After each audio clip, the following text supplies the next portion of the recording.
Welcome to Panther Points Preview, a look at this week's upcoming EP football game featuring head coach Tyler Whitebread.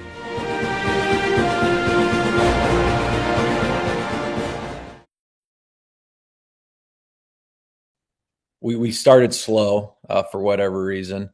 But once we got things going, like you said, kind of midway through the second, everything just kind of started going our way. I think it was maybe right after they scored, which was probably halfway through the second quarter. We had that score at the end of the half, and then we kicked that. Then we had the kick return touchdown, and then pretty much the second half we were just everything was working for us offensively and defensively. So yeah, for whatever reason, we started off slow, but once we got things going, it looked good pretty much in all areas of the game, offense, defense, and special teams.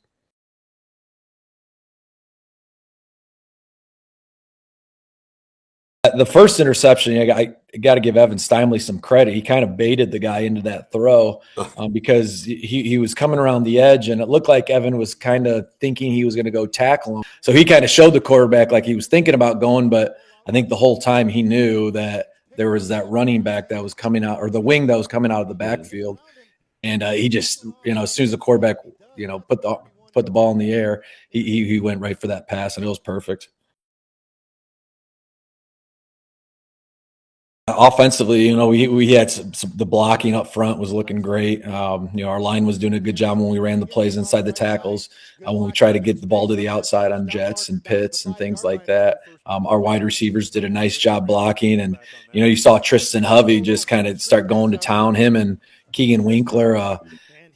The defense was kind of overplaying some things, and they had some really nice cuts coming back to the middle of the field and just getting some chunk yards. That was really nice to see because that hasn't been there all the time for us this season.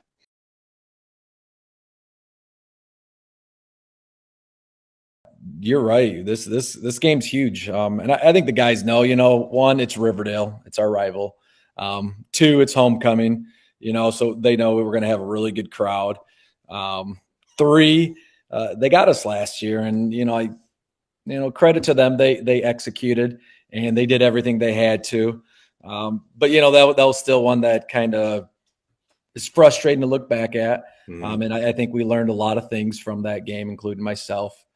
And then, like you said, they're 4-1, we're 3-2. Yeah, there's playoff implications. We haven't talked a lot about that, but our kids are savvy enough that they know. They've seen they see the big picture. They know last year what we had to get to, who we had to beat. So this is huge. And, I would say our focus this week so far, it's only been 2 days, it has been really good.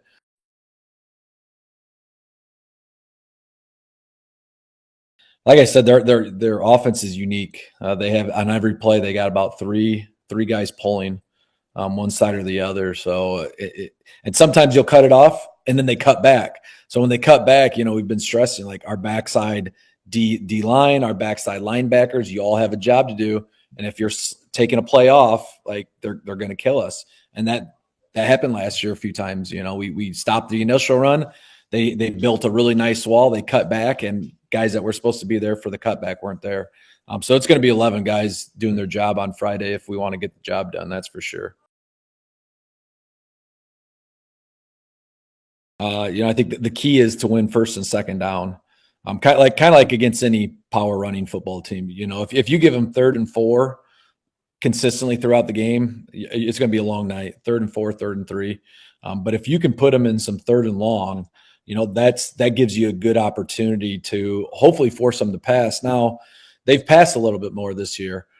So that's kind of part of the reason they got it going on where they're 4-1. They can do a little bit of both. But still, we're trying to gear up to make sure that what happened last year didn't happen again, so we can slow down their running game.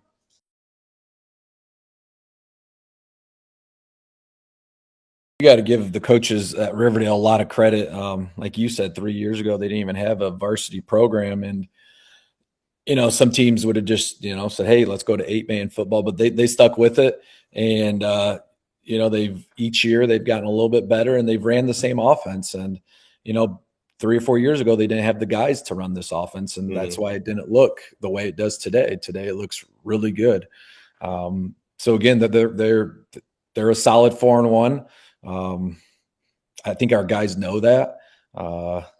Again, they're getting a lot of hype, and they should get a lot of hype. So we got to come in there and with a chip on our shoulder and get after it right away, and hopefully we can make that statement early on. I guess it would say, and you said it already. You called it. It's going to be fun. It's going to be which it's kind of a perfect storm, right? Homecoming, two good teams. I mean, I don't know what else you could ask for as far as a fan, right? Oh yeah, I've been talking to my parents and a couple of my neighbors out in Comanche saying, "Hey, you want to see a good game? It's going to be, I think we have a really good chance to win, but I mean, either way, I think it's going to be a heck of a game against two really good teams and two teams that really, want this win for multiple reasons."